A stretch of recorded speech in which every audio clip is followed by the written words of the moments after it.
One of the questions we get asked the very most is, do you have a therapist you can recommend for me? And while we wish that we knew of therapists in every single place, in every single part of the country, we don't. So what do we tell them instead, Mel? We say check out BetterHelp because it's online, it's at a reasonable price, and you can be matched with a therapist within 24 hours. I've also used them and they have been great. And if you don't like your therapist, guess what? Click, and get a new one.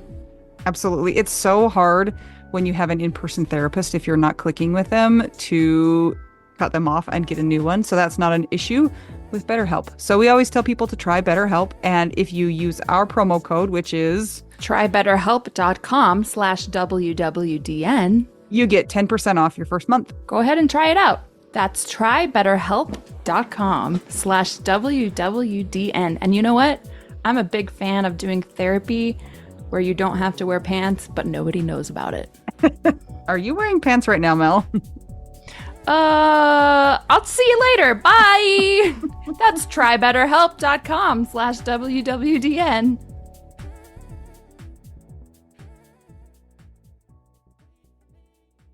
This is the third time we've had a guest of this name. Do you realize that, Mel? And it's not a common name. It's not Jenny, or I can't think of any other common names, but it's not one of those. So I wonder if we did some research, if we would find that certain names are more likely to be widowed. Is that like there are lots of dead people named Scott or Jason? Yes. Oh, I hope that it's not a Scott or a Jason. Okay, this person's name is Autumn. Autumn. And Autumn, what's your last name? My name is Autumn Mullins. The full Hi. name. Hi, Hi. Autumn. So nice to meet you. You too. And you're a widow. Obviously, that's why you're here. Is your dead person's named Scott or Jason? No, Okay. his name is Ian. Oh, I think we had an Ian? I feel like maybe. Maybe. But not I don't I seven know. of haven't them. met any other Ians. He's the only one I'd ever met. So I know it's not a super common name. Yeah. Autumn, where do you live? I live in Michigan. Michigan. Okay. About an hour outside Where? of Detroit. Where? Yeah. We're both holding up our hands. Like right here. Okay. In the middle of the in the palm. A in the little bit, palm. yeah. It's kind of in a weird area. Like it's like I don't know if you know where Lansing is, like 30 minutes outside of Lansing. So like Lansing's kind of in the middle and I'm like right next to it. I know like two places in Michigan, and Lansing is one of them because it's the capital. That was like on your palm. There's like your lifeline and what other lines are on your palm when you do palm Lifeline, reading? death line, autumn line. Autumn line. Okay, so it was kind of where the autumn line and the death line converge on my palm. Sure. Yeah. Autumn, nobody can see you. We can see you, but you look like you're 12 years old. So tell us how old you are. I am 22. Oh, Sorry that you're here. Mhm. Why? Yeah, it's not fun, but What- I know I get to meet cool people like you, so oh, what a consolation. What do you do in your regular life, Autumn? I don't really do a whole lot. I work mostly. I work at a law firm in downtown Detroit. It's a labor and employment law firm. I've been there for about 2 years now, 2 years this month.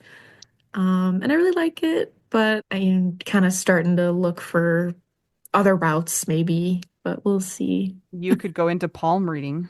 May- Maybe. Or be an attorney for palm readers for malpractice? Malpractice for palm readers. For the psychics. I think we've opened up an avenue that needs to be explored, but maybe we'll explore that later. Autumn, why don't you tell us about Ian? So Ian was, an amazing person, as I'm sure a lot of other people would say about their people. We actually met when we were 16 and 17. We were in high school. I think I was a junior, he was a senior, and we had actually grown up in the same town. But his mom died when he was kind of young, so he moved with his dad about 30 minutes away. But we were always kind of like encircling each other our whole lives. We didn't actually meet until high school. But he transferred to my high school his senior year, and we became, friends very quickly. We were kind of in the same realm. I'm a, drama, music nerd, and he was too. We were in choir and band and stuff. And so that's kind of how we met. And, when I met him, it was kind of just like a instant connection. And it felt like I had known him my whole life, which I had never experienced before and have never experienced since. But yeah, we dated. We were together for about 5.5 years. We went on a lot of trips and did a lot of really fun things. We lived together for about 3 of those years. We lived in a city about 25 minutes from Detroit. I went to school in Detroit, so it was easy for us there with the commute and everything. We have a cat together. Her name is Memphis. She's ancient. She is? Yeah, she's 18. How, Whoa. that's like almost as old as you. Yeah, yeah. She's actually my childhood cat. I've had her since I was like 8 years old, and she was two when I got her. So yeah, and then she just kind of, she came with me when I moved, Okay, and Memphis, you gotta stick around. You gotta give Autumn 5 more years. yeah. Oh, right. No, like she's good. She's hanging in there. That's amazing. Yeah. But yeah, she loved Ian. Ian was her favorite. So Okay. Did you and Ian do the High School Musical together? And was he the Phantom of the Opera and you were Christine? we Are did actually do we didn't do the High School Musical or like Phantom of the Opera, but we did do shows together. Were you both the leads together? No, actually we weren't. But in the show that we were leads in, he had to kiss another girl while we were dating at the time. So that was like Yeah, a how whole- did that go? Because I remember like there were people like in high school that same age, and it was like their first kiss outside of their, their first theater kiss. yeah. And like that's kind of normal when you're an adult doing theater, but when you're in high school, was there betrayal feelings? Like how did you feel? No, it wasn't like I didn't feel, I mean, I didn't like it, obviously. And the funny part about it is that I had to sing at last, like in front of them while they Oh my while they had gosh. this like kissing scene. Um, so I just kind of kept telling myself, I was like, just don't look, just, find the focal point and just stare and just sing. But no, the girl was actually, she was very nice. Like I was friends with her at the and time. she was super ugly too, and so there was like no competition. Right, it didn't matter, right? And maybe she had bad breath. You don't know. Or maybe Right. Ian had bad breath and didn't have Maybe. a mint before they kissed on purpose. So, I could not have done that, you guys. I would not. I was not a theater kid for a reason. I wouldn't have been able- It was definitely like awkward, especially at that age, but no, Yeah. it was nothing weird.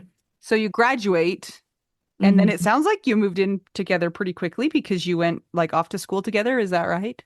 Yeah, so he actually didn't go to college, but I did. So my first year of college, I lived in the dorms, where I met one of my really good friends now.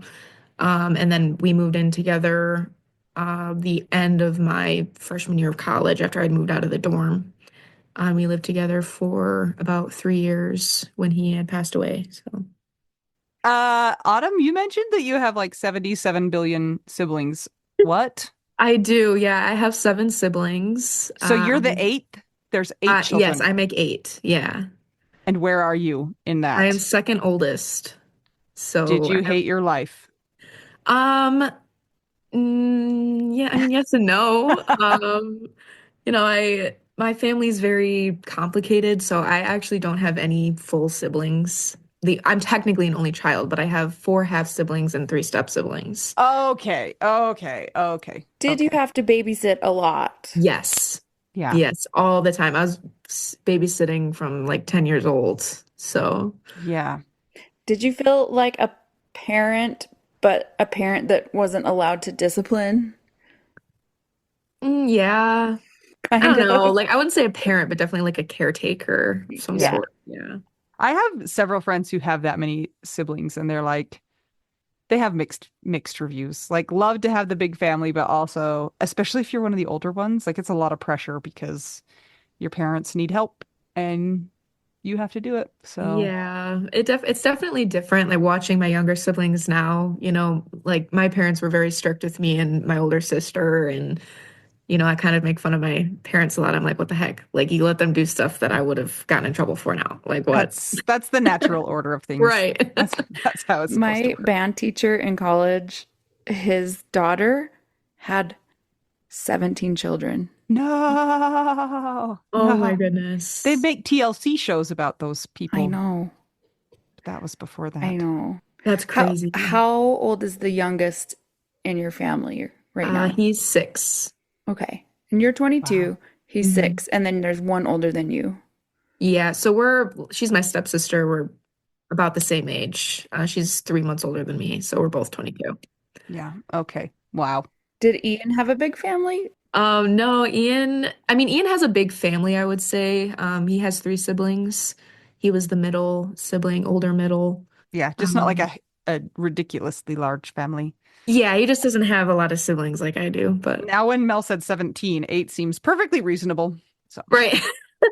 Yeah, I don't know. 17 seems like that's a lot. I don't know. That's a lot. I don't know how you pay for that. Like, how do you pay for that many kids?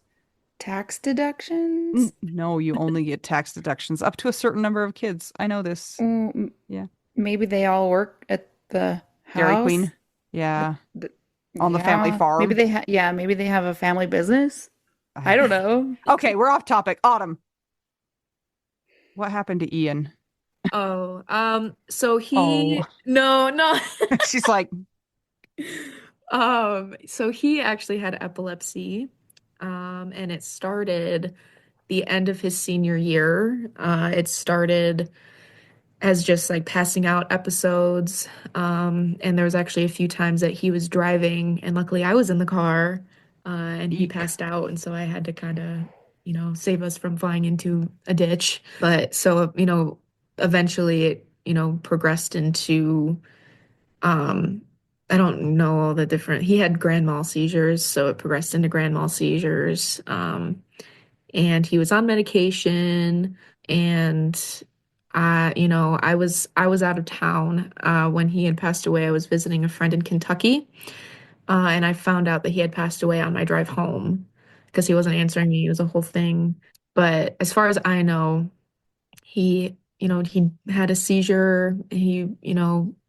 My assumption is that he didn't take his meds, or he forgot to take his meds, and he just had one of those random weird seizures. It was in his sleep, so SUDEP, sudden unexpected death in epilepsy. Yeah. Um, Did who yeah, who told you that he died? it was a police officer actually. How it went down was like very crazy. So I obviously hadn't heard from him. It wasn't, you know, there was nothing out of the ordinary for him to not text me until like 12 or 1 o'clock because he, on the days he didn't work, he would sleep in. Um, but this particular day it was like already 2 p.m. and I hadn't heard from him. So I kept calling and calling and calling, and he didn't answer. And so I ended up calling his work to see if maybe, he was at work and he forgot his phone or something. And, I talked to his boss and he said that he wasn't there and that he hadn't heard from him either, which is, he just didn't do that because sometimes he wasn't able to go to work because of his seizures, but he would always call and tell them. And this particular time he didn't. And so his boss had actually asked me if he could go over to my apartment to check on him. And I said, yes, please go ahead. Please. Yeah. Yeah. And so he did. And kind of during this time, after I spoke with him, I spoke with my dad, and I had my dad call the police just to do a welfare check. And so the police and his boss got to my apartment at the same time. And, I was on mute for a long time, and I just, I got a weird feeling. And then the police officer took Ian's boss's phone because I was on the phone with him when he got there. And he told me to pull over, and he had told me that he had passed away. What are you supposed to do after you get that information? It's a great Did question. you just like sit there in your Get car? get back on the road? I Just sat there for a while. I didn't really know what to do. It's definitely not like the movies, where you break down and you're, screaming. For me, it was just I actually, when the cop told me that he had passed away, my response was, "You're lying. You're kidding." Like that was my response. And he was like, "No, I wouldn't lie about this." And so I just kind of sat with it for a minute and kind of had to collect my thoughts. And then I thought about all the people that I had to call and tell. And so, How yeah, far away from home were you? I was about 3 hours away. Okay. I was in Indiana, like middle of Indiana. Okay, this reminds me so much of when Scott died, because that was the same for me. It's like I said to the person that told me, just go check again, like you're kidding. Like this is a weird joke. And he's like, no, I wouldn't make that up. Yeah, Right? And then that's true. Like that same exact train of thought. Okay, well, I got to call people, but then what? I guess right, with you, you're like, okay, well, I guess I'll drive home right. and see. Like that's all there's to do. Right. His friends, they somehow one of his friends knew before I had told them. I think it was because I had talked to someone. I don't really remember a lot of how it went just because it was so fuzzy for me now, but they had insisted on coming to get me. They wanted me to stay where I was so that they could come and get me, but I was just like, no, like I want to go. I want to go home. So we agreed that they would drive down to me and I would drive and we would just meet in the middle. So they did end up coming to get me and driving me home, which was helpful, I think. But I knew I didn't like I couldn't just sit there and wait. Like I had to go. I just had to do something with my brain. Had you guys gotten married? No, Okay. no, I'm an un-wedow.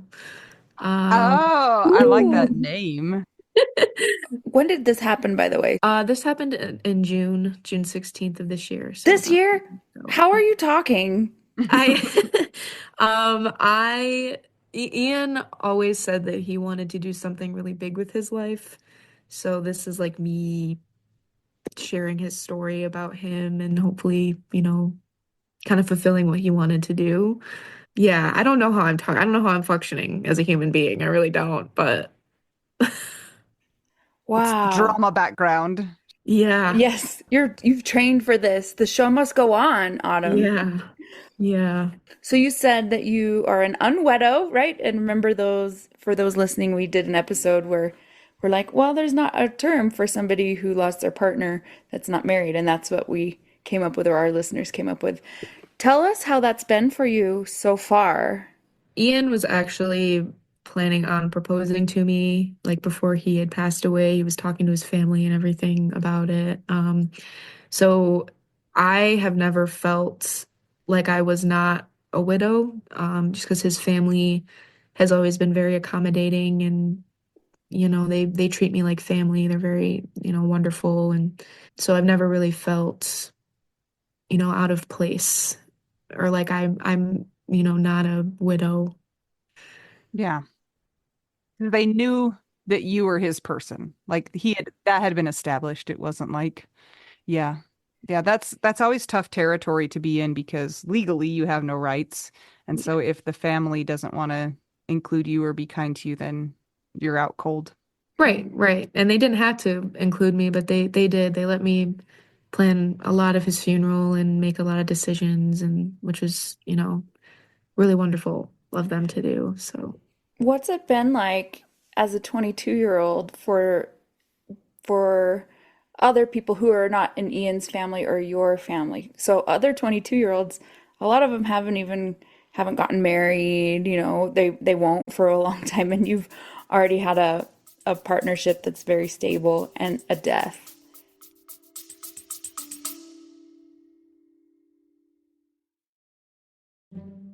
Hey guys, just checking in and want to say if you are enjoying this podcast, And you want to see it keep going, maybe it's helped you through your widowhood journey and you think that it might help others on their widowhood journey, you can support that cause by joining our Patreon. some of the things that you get as a Patreon beneficiary are ad-free episodes, so you don't have to hear ads like this. You also get exclusive content, and at a certain level, you might also get an exclusive t-shirt you can only get that place. That is true. It's pretty cool. There are 4 different tiers available, so check it out. It's patreon.com/WWDN. And as an extra bonus, very often you get your names read by one of my kids, and they will do a terrible job with the pronunciation. And that's like a bonus, I I think. think it's kind of the best. I would much rather hear somebody butcher my name than say it correctly.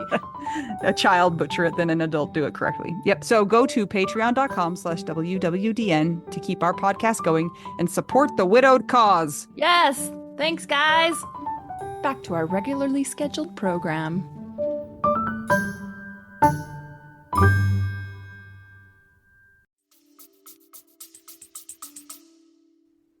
Yeah, I definitely find it very hard to relate to people who are my own age.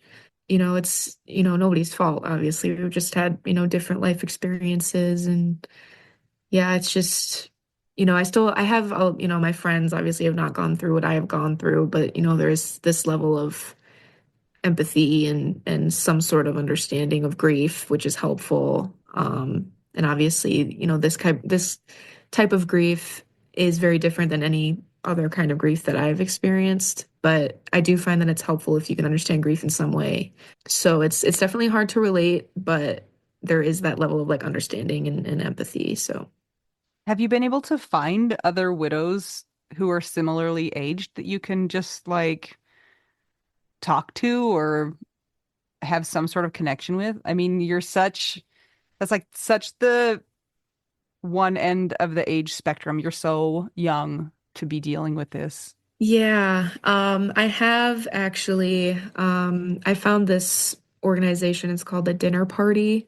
And they have this like buddy system that you can work or you can sign up for. And I did actually find a buddy that they paired me with, and we've been talking. She's 24, kind of similar situation. So yeah. Is it on an app? Because I remember somebody telling us about that. I think it's a website. I don't know if they have an app. I just did it through the website. Yeah, they have like a buddy pairing system, and they have like Zoom calls and things like that.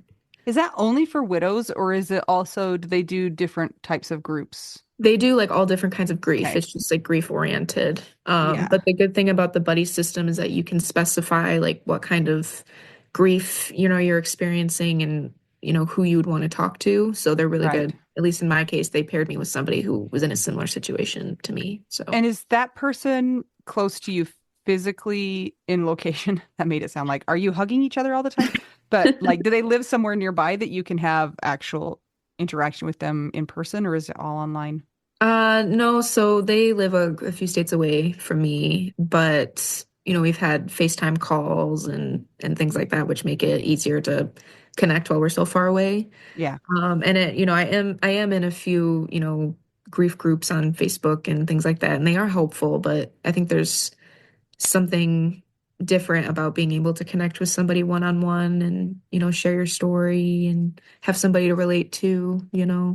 That's Yeah. been a huge help for me just because nobody else in my life, even who's older than me, are widows or in a similar situation at all. So it's definitely been helpful. They're like And 80 years so, old. Yeah. yeah. You mentioned that Ian wanted to do something big with his life and that this is one of the reasons why you're here. What are you hoping will spread as a result of you talking about your story and his story? I just really, you know, want to emphasize like how absolutely wonderful of a person that he was. He was just I learned so much from him, and he was only, we were the same age, and I just felt like I learned a lot about him and who, people should strive to be like. He was very very kind. He was very understanding. He was loving of everyone, no matter what. He loved random strangers that he didn't know. And I'd actually had conversations with him about that. Like, why do you care so much about people you don't know? And he was like, why not? Everybody deserves it. I was like, yeah, it's just unique. He was just so wonderfully unique. And I know that I'll never find, somebody who was like him. That he was just so wonderfully unique. And I just want to spread who he was as a person. to everybody else. So What was Ian doing for a job at the time? we live in Michigan, and marijuana is legal. So he Oh boy. works at a dispensary. Is it medically legal or is it legal? Or is it It's recreationally? legal Okay. here. Yeah. Okay. Because I was going to say like epilepsy counts for medical. Yeah, Yeah, and did So, he? he did use it for his epilepsy. It definitely helps reduce his seizures and like the severity of them. that's so interesting. But yeah, he worked as a bud tender, it's A called, at the bud tender. dispensary. So He was a bud That's great. tender, and now you're a widow that has a buddy from the dinner party. Just yeah. a slight theme.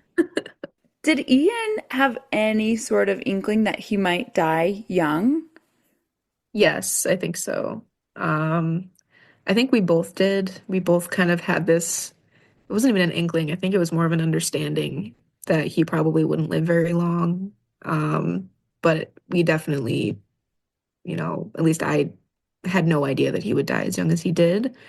Like I assumed maybe, 30, 40, Hmm.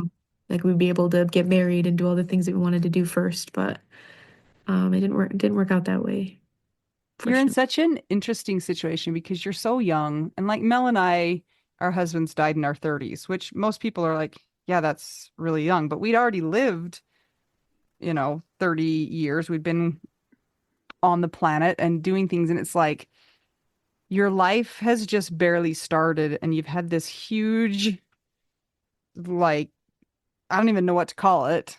I wanted to say bump in the road, but Derail. that's not sufficient. Like it's been Something that happens at the end of your life, usually for yeah, hopefully for people. and so it's like how do you start your life, your adult life off in this widowhood position? And also like so many people are like, well, I'm never going to get married again or I'm never going to repartner, but you're just like at the beginning of all of that. So how do you wrap your mind around that? I don't, honestly. I don't wrap my head around it. I'm still so early on, and there's things that I'm still working through and, trying to navigate, but I still can't comprehend that, I won't be able to do all of these things that we had planned. And it's like it's hard to explain. Like I just haven't fully like comprehended it and like Processed it. processed it. Yeah. Yeah. What did you Um, guys plan to do? so we kind of had a whole plan. Obviously we were going to get married. And we were going to have kids and we were going to name, if we had a daughter, we were going to name her after his mom and my grandmother. And he wanted to start a business, which is actually another thing that I am trying to work on. So he was going to do that, and then I was going to become a lawyer, and then I was going to hire somebody to drive him everywhere because he couldn't drive. Yeah. And just had a whole system worked out, and we were going to travel a lot. That was another thing we wanted to do.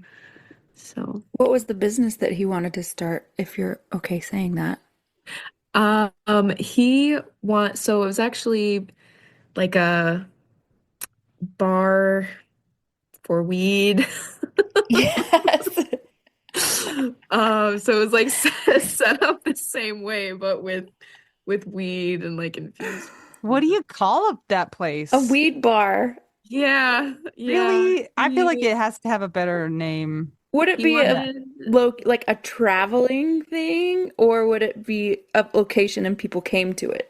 it would start out as a traveling thing, and then it would like once he, got enough money, he would buy somewhere and have people come there. But yeah, he wanted to name it after all of his friends. He had a whole name and everything picked out. So Oh my goodness. Ian sounds hilarious. yeah, He's fun. he was awesome.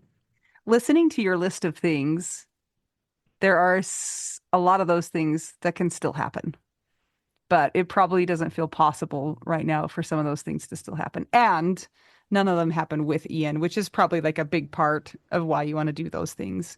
But Yeah. I suspect that as you like move through your widowhood and your life's journey, you'll figure out that a lot of those things can still happen for you. Just look a Yeah. lot different. I'm definitely going to I'm making it my mission to open his business The and weed do bar, that for him. Yes. trademark. Yeah. Hey, you could do the weed bar and then get a driver, just not for Ian, for There you people go. who want to Yeah. like still travel around, but they shouldn't Right. drive at the moment, Hmm. right? Like, You can Right. call you can call it the Ian bus, There you yes. go. the Ian can't Yeah. drive bus. Yeah.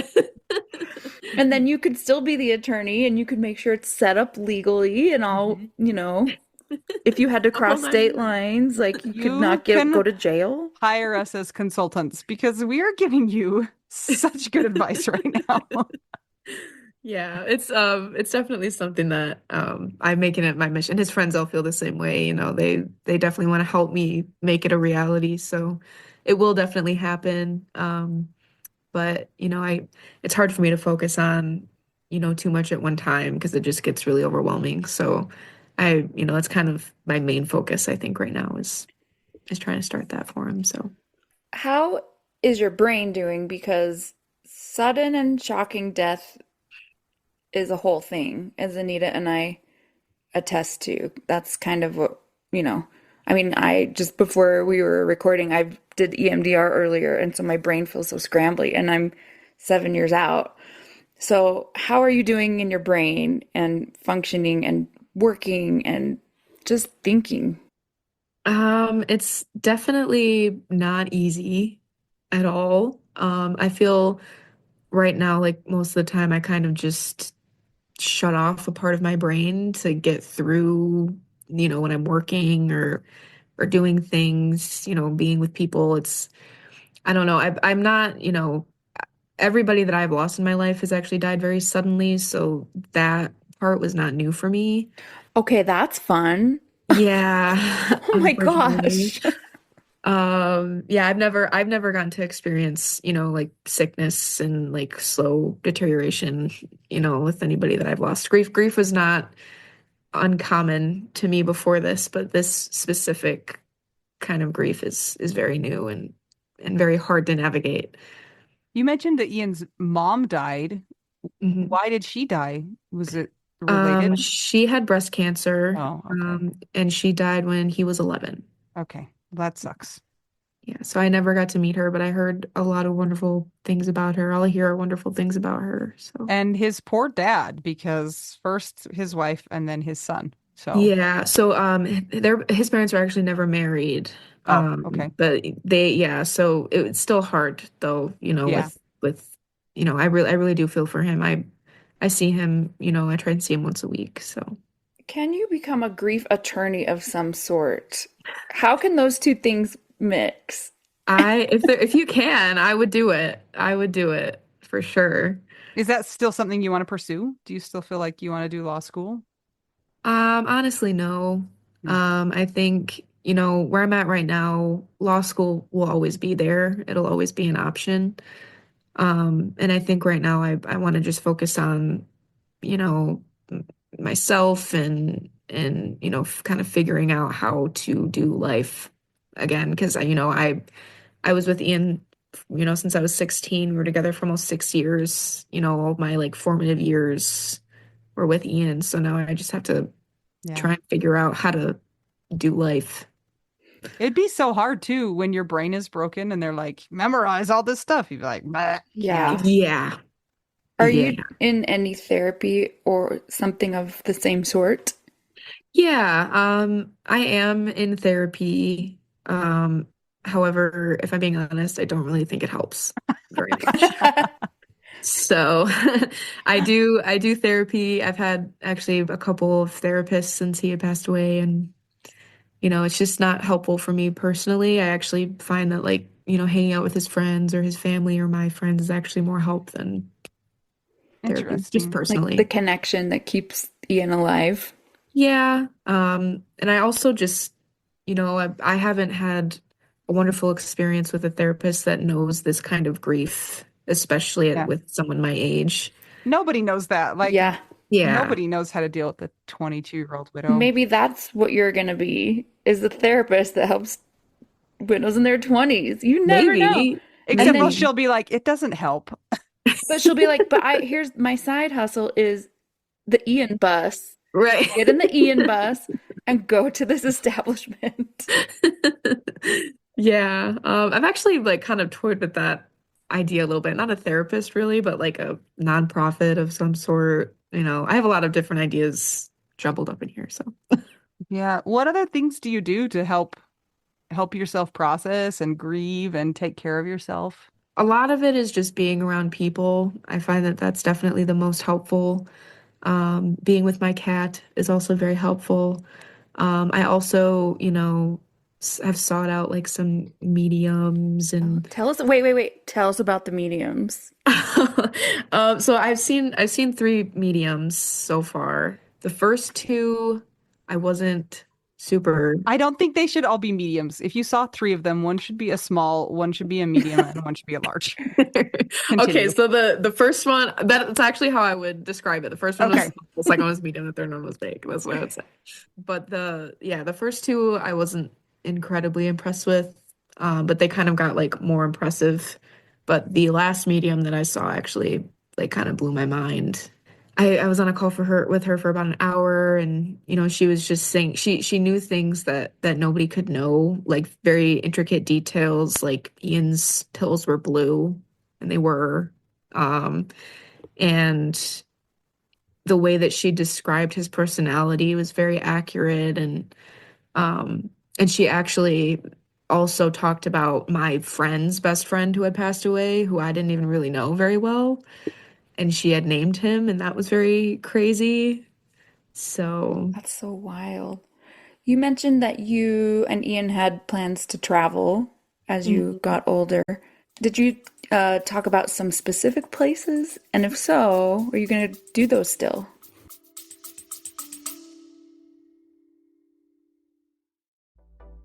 Anita, I hear we have a store. Oh, we sure do. We've actually had it for quite a while. It's called the Snarky Grief Shop, and it's where you will find all of our best grief merch. That is, yes, a little snarky. For instance, it's where you will find the official widow card that you can pull and use at your convenience. You can put it in your wallet, and anytime you need to use it, pull it out, play the widow card. Yeah, we have glow in the dark stickers. We have shirts that say, "Be nice, my husband is dead." We also have the ones that are not quite as jarring, so that you can wear them out in public and not feel weird. But sometimes you need that shirt. I wear my Be Nice, My Husband is Dead to bed because I'm a little scared to go in public with it, but you've worn it on airplanes before Oh, with your kids. Yeah, every time we go to the airport, I wear that shirt because I'm just like, listen, I got to get all these kids through security. Just be nice to me. Thank you so much. And it's worked for the most part. Some of the less snarky grief shirts are podcast shirts or Widow Wives Club. We also have Resilient AF, right, Anita? What else we got in there? Yeah, which we're telling everybody who cares, like Mel's mom, that means American fork because she can't know what it really means, guys. Yeah. Stickers and mugs and notebooks and just cool stuff that you can use to express your snarky grief. You'll find it by going to our website, shop.widowwedonow.com. There's a lot of W's in there, so just make sure that you've counted them and there's the right number. We will link to that in the show notes, and it's also in our app, which you can get from the App Store. Can people get it from our regular website too? Yes, if you go to widowwedonow.com, there's a link for the shop in there too. Great. If you'd like to show your snark or have something a little more subtle, go ahead and check that out. Again, that's shop.widowwedonow.com.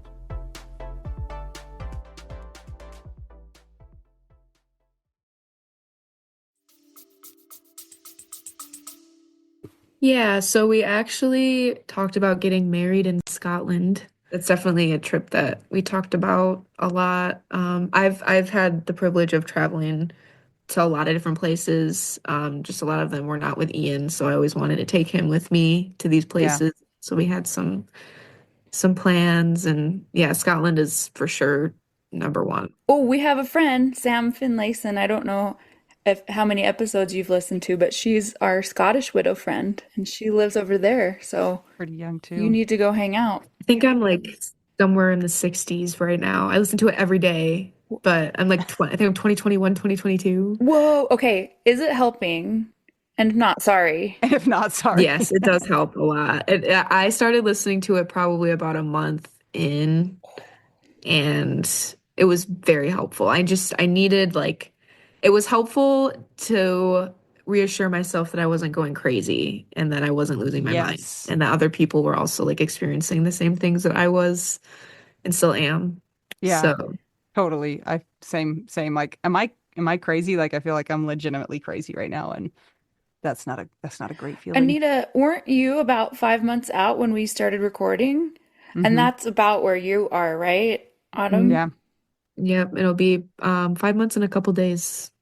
Wow. Jeez. It's so crazy to think back on that time too, and I'm just like, I can't believe that I survived that. I can't believe that we're all still here and that life is not the worst because Yeah, I'm yeah. trying not to think like too far out just because it's No, like, I couldn't either. I could not like if I tried to think about anything in the future, like it was so painful and it just made my head like break. And I just so it was just like always like now, maybe I'll think about tomorrow, maybe, but it was mhm. like not next week, not next year, not next month. In Yeah. 30 seconds, maybe. Yeah. Yes. Yeah, Other that's than, where I'm. yeah. I think I'm around like the next day range, but that's about Mhm. as much as my Hey, brain can handle. that's actually That's not. huge because I remember when it was like I couldn't even think like a minute ahead or Mhm. even remember a minute behind. So I know it doesn't seem like much, but yay. Good job. Are you naturally extroverted? No, no, Interesting. I would Okay. say I'm very introverted. This is definitely not something that I would seek out on my own. It was Ian that like pushed me to do it. He's So poking the Well, bear. yeah. the reason that I'm curious about that too is that you've kind of mentioned twice now that what is helping you is to be with friends and to be with people who knew Ian. And I thought, oh, I wonder if that was kind of how you were before, like very extroverted, really wanted to be around people. That's what gave you energy. But it's like, this is going to sound so like I'm your mom or something, but it's just like I feel like people in your age group, like friends are a big deal. You know what I'm Mhm. saying? People Like, in your age people group, the kids these days. you whippersnappers. Like friends are really important. I remember when I was around that age, it was like always, parties and get-togethers and game nights and all of that kind of stuff. And then you get old and you're like, I'm tired, I'm just going to bed. But I Yeah. just find it interesting that that is what's giving you like support and what you need right now is being with those people. I also found that actually very surprising because I was always the kind of person that loved being on my own and just loved, you know, maybe being with Ian, and that was good enough for me. Like, just doing my own thing, making my own plan. And I was not the kind of person to want to be around others for like super long periods of time. But after Ian died, all of his friends actually stayed with me for like 2 weeks. They were here for a while, and it actually was very comforting for me. And now, like, because I spend so much time alone now when I do go and interact with his friends, especially or my friends, it's definitely a lot more helpful than I feel like it would have been before, if that makes Yeah. sense. And more helpful than the therapist, who is probably my Yes. age and is like, little Missy, you Yes. you need to drink more water. Hey, let's get you some protein. I think it's just like there's just no, obviously there's no guidebook on this, and I just feel like I don't know. I just haven't met a therapist who's very grief literate Yeah. personally. Yeah, and I almost wonder if you even had a therapist who is really grief literate, if it would still be the people who knew Ian and the friends and the socialization that was better for you. I don't know. Or both would be great. I think it would be. I think, those like shared memories are very helpful and being able to say like, oh, like do you remember when Ian did this? And they could be like, yes, Yeah, it's totally. comforting. A lot of times we get feedback from our fellow widow friends about things like the podcast or groups or things like of that nature. And a lot of them say that that connection is helping them more than therapy at the time. And it's like that's one thing that was surprising to me too, because Autumn, we're probably pretty similar. Like we're introverts, and it's like Mhm. normally you're like, no, I wouldn't choose to go be around a ton of people. The death kind of does bring out that I don't want to say it's a need, but it is like once you have it, the connection with the your deceased person's friends or family, it's like you're like, I need this. This is my lifeline. And Yeah. so for me, that has been one of the most surprising parts of this whole stupid journey is how much I need people. And I'm mad about it because I'm like, no, I know how to be on my own. No. Um, but we're glad that you're finding people and maintaining those connections with Ian's people because not to say therapy is not helpful. It is and can be, but I think that there's just such great comfort in the connection Right. right now Yeah. for, and maybe in the future for everybody that's dealt with that. Right. I agree, and I definitely relate to that a lot because I get mad about it too sometimes because I've never been that way. I've never been like, oh, I need to be around people. I've always felt that people were, I don't want to say draining, but draining for lack of a better word. Like they just were draining to be around. I know that sounds bad, but I mean it in the best way possible. I'm totally the same. Anita is an extrovert. Yeah. In the best way possible. I hate you. Yes. Yeah. Oh, no, it's just like it takes energy to have to converse and it doesn't mean it, I'm weird because I love people, but then if it's a certain situation, which is most situations, I get super tired and it takes a lot of energy. Anita, like when we're doing events and stuff, she does way better at that than I do. And I do better in little spurts, so I have to have like start and end times hmm for that. That's how I am too. And Ian was very extroverted. He was very good at talking with people. People actually like kind of just tended to gravitate towards him. And I was just never like that. So he was always a good buffer whenever we went out. Like he was just always the talkative one and I could just kind of stand there and listen and And nod your head. yeah, just like give my little spurts or whatever if I had like a good joke or And then you whatever. could put your AirPods in and listen to something while he talked and Yeah. just check out completely. Yeah. Autumn, what was Ian's favorite food? He was a total carnivore. Okay. He loved meat. Anytime that I would make anything that had meat in it, even if I thought I put so much into it, he would always say it was not enough meat. So I would probably say like red meat or like seafood. He really loved seafood. Okay. Surf and turf. Yes. Yeah. Yeah. There was a crab place that actually had just opened up right down from where we used to live, like around his birthday last year. And I took him there and to get crab legs. I have this really funny picture of him with like the bib on and he's holding up like the crab. It's funny. Can you get crabs out of the Great Lakes? No, Okay. I don't think so. I was like, maybe that's a dumb question, but the way you answered it made me feel like I was not dumb. No, I don't think so. I'm not a big seafood person personally. But yeah, I would assume that they were not imported, but delivered. I Yeah. can look it up. I was like, I have Google. This is what Google just said. Yes, there are crabs in the Great Lakes, including the Chinese mitten crab, which has been introduced to the area multiple times. The Chinese mitten crab is native to the Pacific coast of China and Korea.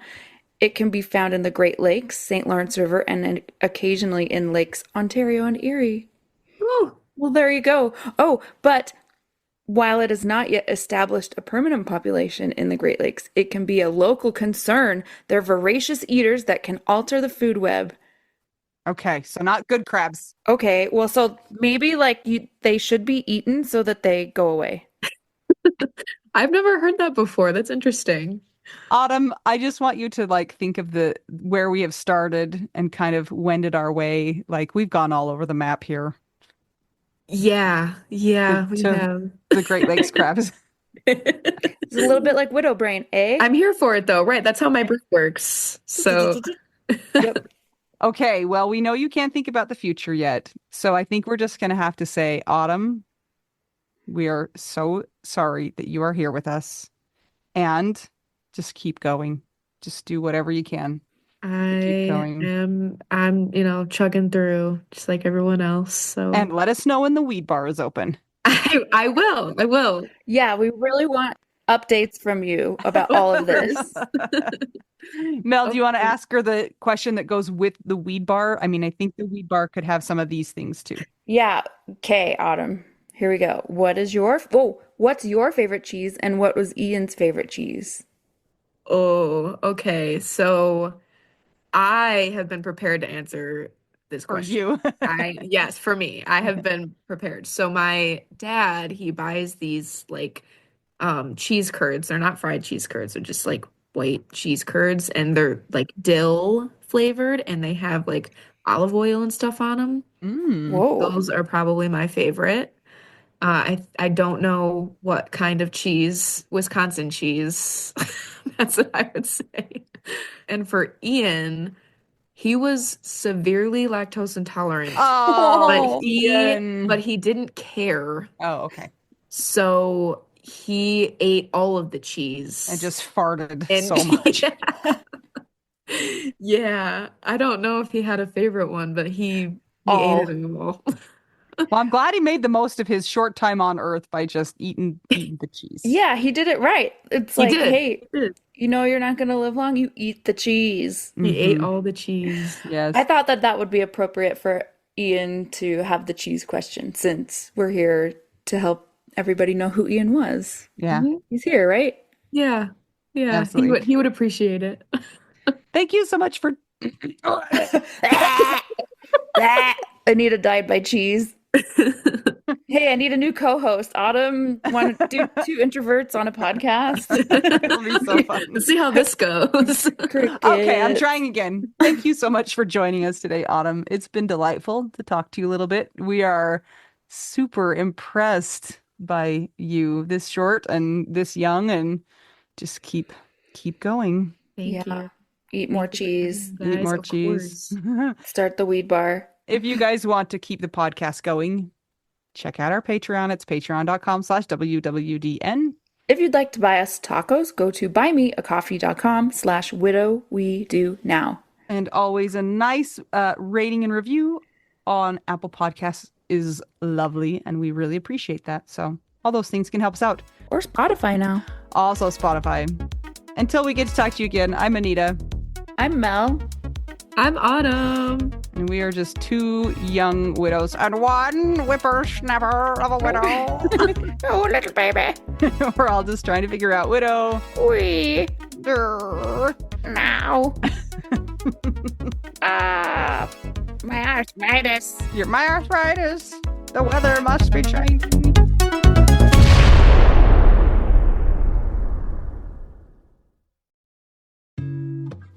Mel, Yeah, we have a major announcement to make. go for it. Did you know that right now all plans on Mint Mobile are what? $15 a month. Okay, that's truly ridiculous. Do you know how much regular cell phones are? Yep. $1 bazillion a month. 15 is less than that. New customers get 3 months of unlimited premium wireless for $15 a month if you sign up right now. And guess what? I use it. I love it. I've used it all over the country, all over the world, and it's great. And if you're wondering about phones, they have those available as well, or you can just port your own number and your current phone over to Mint Mobile. They make it so easy. So if people are interested in trying out Mint Mobile, how can they go about doing that? Go to trymintmobile.com/WWDN. And you know, it's interesting. When my dad died, we actually put his phone on a Mint Mobile plan because it kept his number going, but it was $15 a month. So there you go. And there's different storage plans, but you might as well just get the unlimited because it's $15 a month. Absolutely. All right, go try it today. That's trymintmobile.com/WWDN.